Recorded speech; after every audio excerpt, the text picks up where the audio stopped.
Welcome to Sherlock Holmes Short Stories. I'm Hugh Bonneville, and this is The Adventure of the Bruce-Partington Plans, Part 2. Last time, Sherlock Holmes received an unexpected visit from his brother Mycroft, the hidden power at the heart of the British government, whose mind contains all its secrets. A young clerk named Cadogan West had been found dead on the underground tracks, with 7 pages of top-secret submarine plans in his pocket. Though at first it appeared to be a simple case of treason and murder, certain details caught Holmes's attention. The absence of a train ticket on the murdered man, the peculiar location of the body, and, most crucially, the missing 3 pages of the Bruce-Partington plans. After examining the scene at Aldgate station, Holmes has spotted something revelatory in the railway points, something that prompted him to request an urgent list of every foreign spy operating in London. Now, Holmes is about to tell Watson what he has deduced.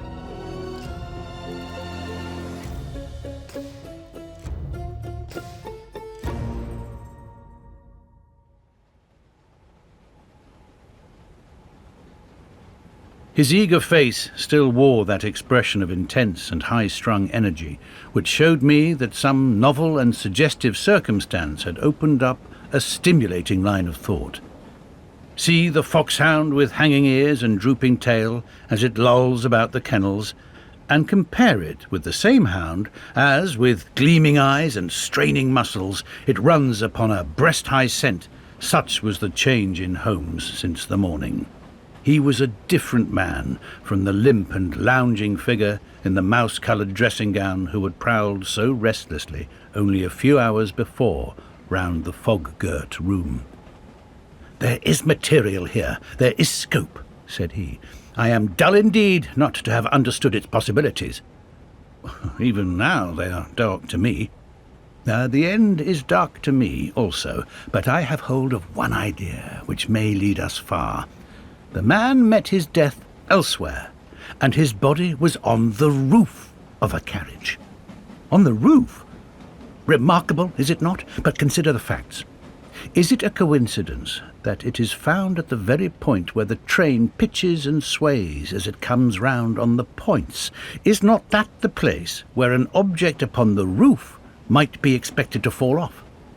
The points would affect no object inside the train. Either the body fell from the roof, or a very curious coincidence has occurred.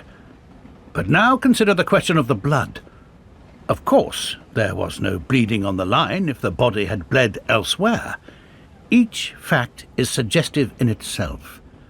Together they have a cumulative force. "And the ticket, too," I cried. "Exactly. We could not explain the absence of a ticket. This would explain it. Everything fits together. But suppose it were so, we're still as far as ever from unravelling the mystery of his death. Indeed, it becomes not simpler, but stranger." "Perhaps," said Holmes thoughtfully. "Perhaps."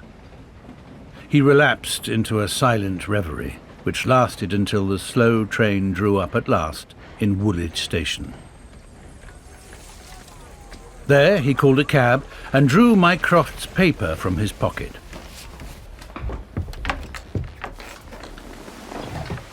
"We have quite a little round of afternoon calls to make," said he. "I think that Sir James Walter claims our first attention." The house of the famous official was a fine villa with green lawns stretching down to the Thames. As we reached it, the fog was lifting and a thin, watery sunshine was breaking through. A butler answered our ring. "Sir James, sir," said he with solemn face. "Sir James died this morning." "Good heavens!" cried Holmes in amazement. "How did he die?"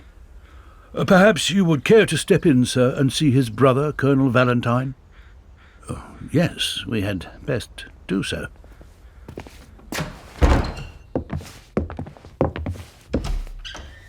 We were ushered into a dim-lit drawing-room, where, an instant later, we were joined by a very tall, handsome, light-bearded man of 50, the younger brother of the dead scientist.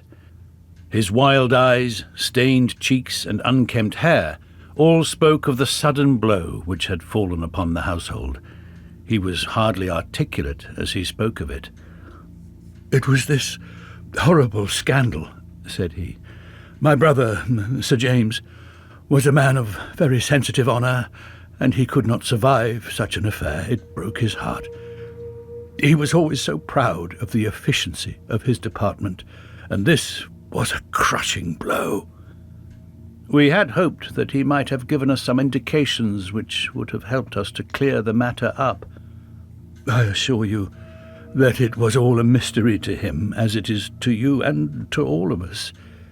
He had already put all his knowledge at the disposal of the police. Naturally, he had no doubt that Cadogan West was guilty, but all the rest was inconceivable." "You cannot throw any new light upon the affair?" "I know nothing myself save what I have read or heard. I have no desire to be discourteous, but you can understand, Mr. Holmes, that we are much disturbed at present, and I must ask you to hasten this interview to an end." "This is indeed an unexpected development," said my friend when we had regained the cab. "I wonder if the death was natural, or whether the poor old fellow killed himself. If the latter, may it be taken as some sign of self-reproach for duty neglected. We must leave that question to the future. Now we shall turn to the Cadogan Wests." A small but well-kept house in the outskirts of the town sheltered the bereaved mother. The old lady was too dazed with grief to be of any use to us, but at her side was a white-faced young lady who introduced herself as Miss Violet Westbury, the fiancée of the dead man, and the last to see him upon that fatal night. "I cannot explain it, Mr. Holmes," she said. "I have not shut an eye since the tragedy, thinking night and day what the true meaning of it can be. Arthur was the most single-minded, chivalrous, patriotic man upon earth. He would have cut his right hand off before he would sell a state secret confided to his keeping. It is absurd, impossible, preposterous to anyone who knew him." "But the facts, Miss Westbury?" Yes, I admit I cannot explain them." "Was he in any want of money?" "No. His needs were very simple, and his salary ample. He had saved a few hundreds, and we were to marry at the New Year." "No signs of any mental excitement? Come, Miss Westbury, be absolutely frank with us." The quick eye of my companion had noted some change in her manner. She coloured and hesitated. "Yes," she said at last. "I had a feeling that there was something on his mind." "For long?" "Only for the last week or so. He was thoughtful and worried. Once I pressed him about it. He admitted that there was something, and that it was concerned with his official life. "It is too serious for me to speak about, even to you," said he. I could get nothing more. Holmes looked grave. "Go on, Miss Westbury. Even if it seems to tell against him, go on. We cannot say what it may lead to." "Indeed, I have nothing more to tell. Once or twice it seemed to me that he was on the point of telling me something. He spoke one evening of the importance of the secret, and I have some recollection that he said that no doubt foreign spies would pay a great deal to have it." My friend's face grew graver still. "Anything else?" "He said that we were slack about such matters, that it would be easy for a traitor to get the plans." "Was it only recently that he made such remarks?" "Yes, quite recently." "Now tell us of that last evening." "We were to go to the theatre. The fog was so thick that a cab was useless. We walked, and our way took us close to the office. Suddenly, he darted away into the fog. Without a word? He gave an exclamation, that was all. I waited, but he never returned. Then I walked home. Next morning, after the office opened, they came to inquire. About 12 o'clock we heard the terrible news. Oh, Mr. Holmes, if you could only save his honour. It was so much to him. Holmes shook his head sadly. Come, Watson, said he. Our ways lie elsewhere. Our next station must be the office from which the papers were taken.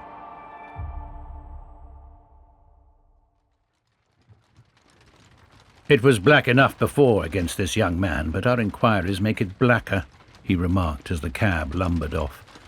His coming marriage gives a motive for the crime. He naturally wanted money.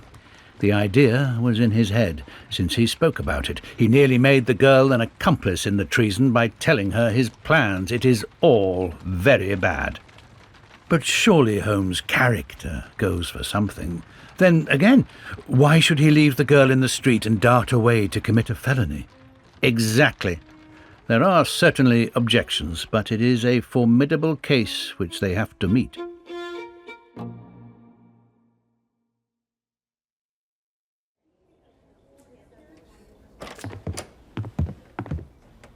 Mr. Sidney Johnson, the senior clerk, met us at the office and received us with that respect which my companion's card always commanded. He was a thin, gruff, bespectacled man of middle age, his cheeks haggard and his hands twitching from the nervous strain to which he had been subjected. "It is bad, Mr. Holmes, very bad. Have you heard of the death of the chief?" We have just come from his house. The place is disorganised, the chief dead, Cadogan West dead, our papers stolen, and yet when we closed our door on Monday evening we were as efficient an office as any in the government service. Good God, it's dreadful to think of. That West, of all men, should have done such a thing. You are sure of his guilt, then? I can see no other way out of it. And yet I would have trusted him as I trust myself. At what hour was the office closed on Monday? At 5. Did you close it? I am always the last man out. Where were the plans? In that safe. I put them there myself. Is there no watchman to the building? There is, but he has other departments to look after as well. He's an old soldier and a most trustworthy man. He saw nothing that evening. Of course, the fog was very thick. Suppose that Cadogan West wished to make his way into the building after hours. He would need 3 keys, would he not, before he could reach the papers? Yes, he would. The key of the outer door, the key of the office, and the key of the safe. Only Sir James Walter and you had those keys? I had no keys of the doors, only of the safe. Was Sir James a man who was orderly in his habits? Yes, I think he was. I know that so far as those 3 keys are concerned, he kept them on the same ring. I've often seen them there. And that ring went with him to London? He said so. And your key never left your possession? Never. Then West, if he is the culprit, must have had a duplicate, and yet none was found upon his body. One other point. If a clerk in this office desired to sell the plans, would it not be simpler to copy the plans for himself than to take the originals, as was actually done? It would take considerable technical knowledge to copy the plans in an effective way, but I suppose either Sir James or you or West has that technical knowledge. Oh, no doubt we had, but I beg you won't try to drag me into the matter, Mr. Holmes. What is the use of our speculating in this way when the original plans were actually found on West? Well, it is certainly singular that he should run the risk of taking originals if he could safely have taken copies, which would have equally served his turn. Singular, no doubt, and yet he did so. Every inquiry in this case reveals something inexplicable. Now there are 3 papers still missing. They are, as I understand, the vital ones. Yes, that is so. Do you mean to say that anyone holding these 3 papers, and without the 7 others, could construct a Bruce-Partington submarine? I reported to that effect to the Admiralty, but today I've been over the drawings again and I am not so sure of it. The double valves with the automatic self-adjusting slots are drawn in one of the papers, which would have been returned. Until the foreigners had invented that for themselves, they could not make the boat. Of course, they might soon get over the difficulty. But the 3 missing drawings are the most important, undoubtedly. I think, with your permission, I will now take a stroll round the premises. I do not recall any other question which I desired to ask.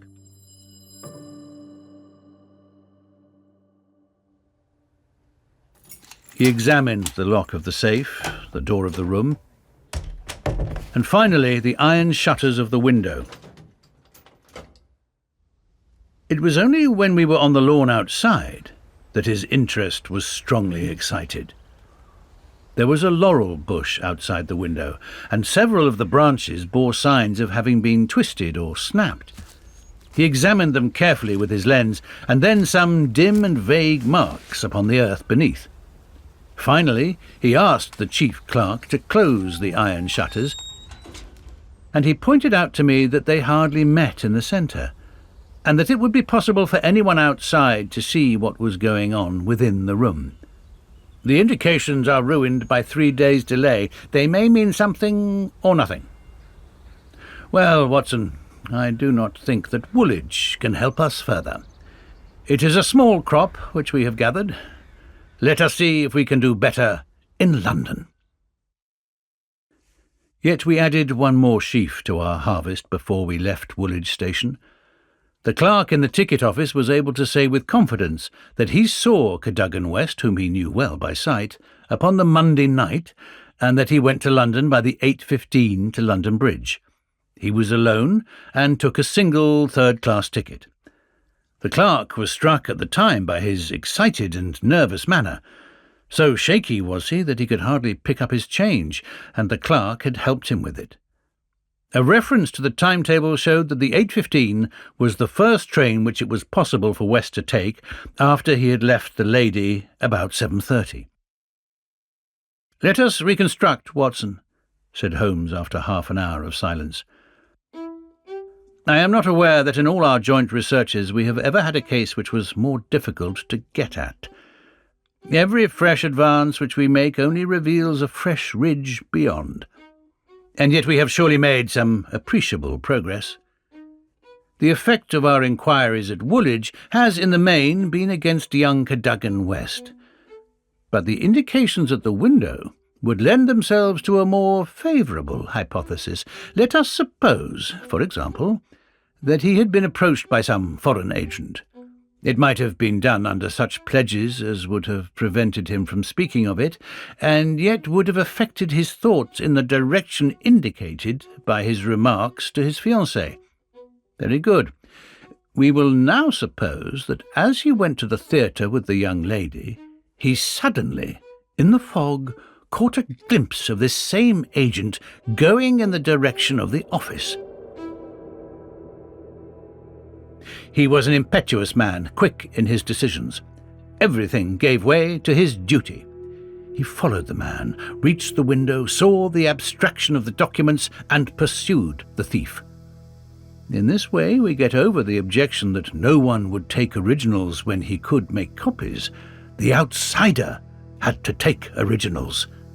So far, it holds together. What is the next step? Then we come into difficulties. One would imagine that under such circumstances the first act of young Cadogan West would be to seize the villain and raise the alarm. Why did he not do so? Could it have been an official superior who took the papers? That would explain West's conduct.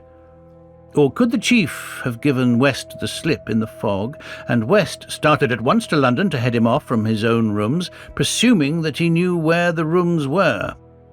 The call must have been very pressing, since he left his girl standing in the fog and made no effort to communicate with her. Our scent runs cold here. and there is a vast gap between either hypothesis and the laying of West's body, with 7 papers in his pocket on the roof of a metropolitan train. My instinct now is to work from the other end. If Mycroft has given us the list of addresses, we may be able to pick our man and follow 2 tracks instead of 1.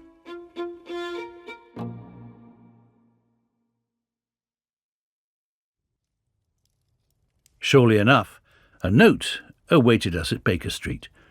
A government messenger had brought it post-haste. Holmes glanced at it and threw it over to me. There are numerous small fry, but few who would handle so big an affair.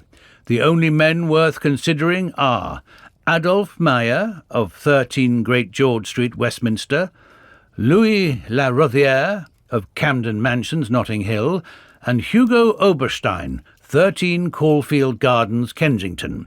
The latter was known to be in town on Monday and is now reported as having left. Glad to hear you have seen some light. The Cabinet awaits your final report with the utmost anxiety. Urgent representations have arrived from the very highest quarter. The whole force of the state is at your back if you should need it. Mycroft.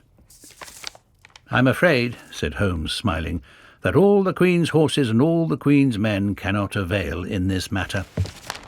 He had spread out his big map of London and leaned eagerly over it.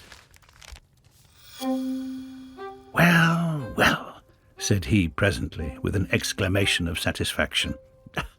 Things are turning a little in our direction at last. Why, Watson, I do honestly believe that we are going to pull it off after all.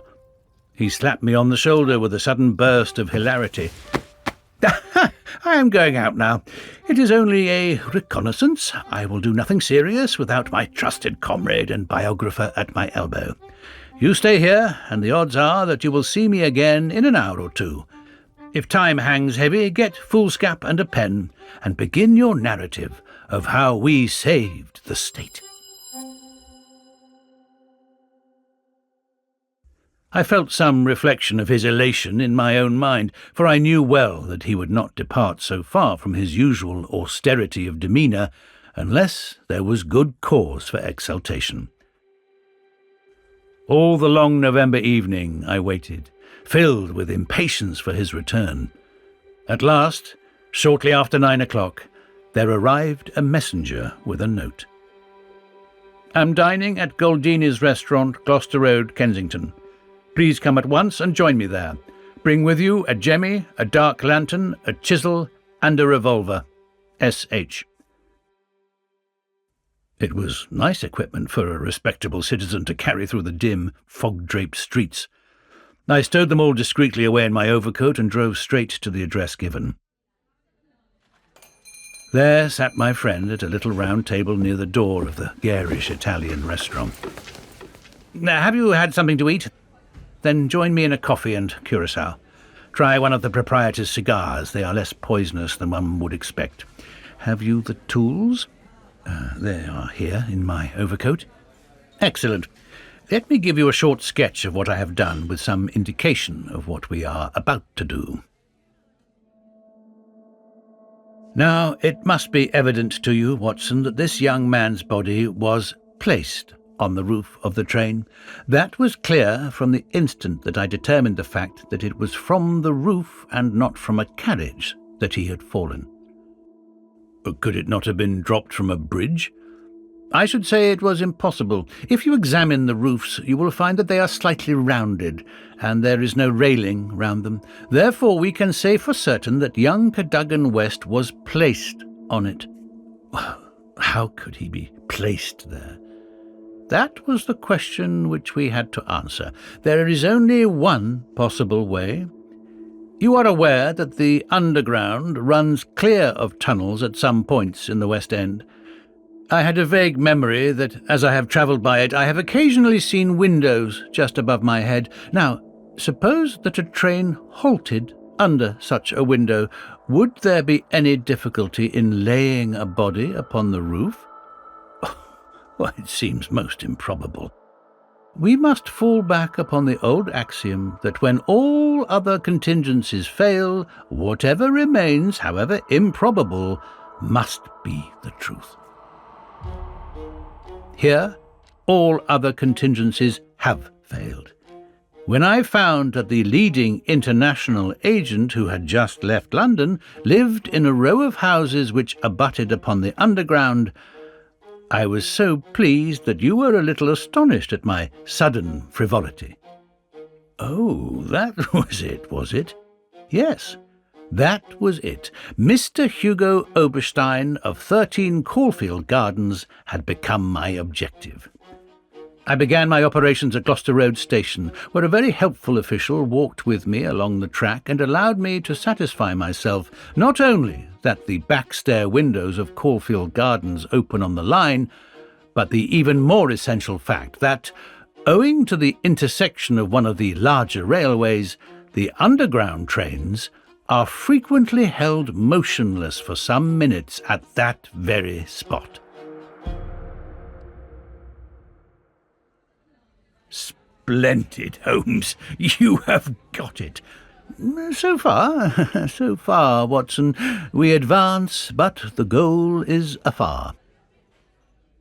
Well, having seen the back of Caulfield Gardens, I visited the front and satisfied myself that the bird was indeed flown. It is a considerable house, unfurnished, so far as I could judge, in the upper rooms. Oberstein lived there with a single valet, who was probably a confederate entirely in his confidence. We must bear in mind that Oberstein has gone to the continent to dispose of his booty, but not with any idea of flight. For he had no reason to fear a warrant, and the idea of an amateur domiciliary visit would certainly never occur to him. Yet that is precisely what we are about to make. Well, could we not get a warrant and legalise it? Hardly on the evidence. What can we hope to do? We cannot tell what correspondence may be there. I don't like it, Holmes. My dear fellow, you shall keep watch in the street. I'll do the criminal part. It's not a time to stick at trifles. Think of Mycroft's note, of the Admiralty, the Cabinet, the exalted person who waits for news. We are bound to go. My answer was to rise from the table. You are right, Holmes. We are bound to go. He sprang up and shook me by the hand. I knew you would not shrink at the last, said he. And for a moment I saw something in his eyes which was nearer to tenderness than I had ever seen. The next instant he was his masterful, practical self once more. "It is nearly half a mile, but there is no hurry. Let us walk," said he. "Don't drop the instruments, I beg. Your arrest as a suspicious character would be a most unfortunate complication."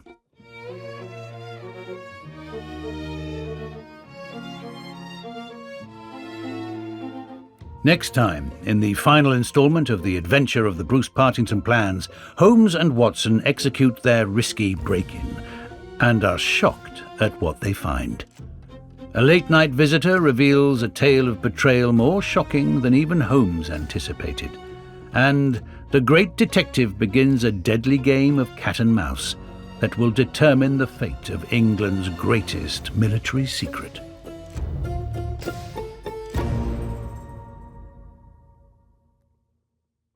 Can't wait a week until the next episode? Well, listen to it right away by subscribing to Noiser Plus. Head to www.noiser.com/subscriptions for more information, or click the link in the episode description.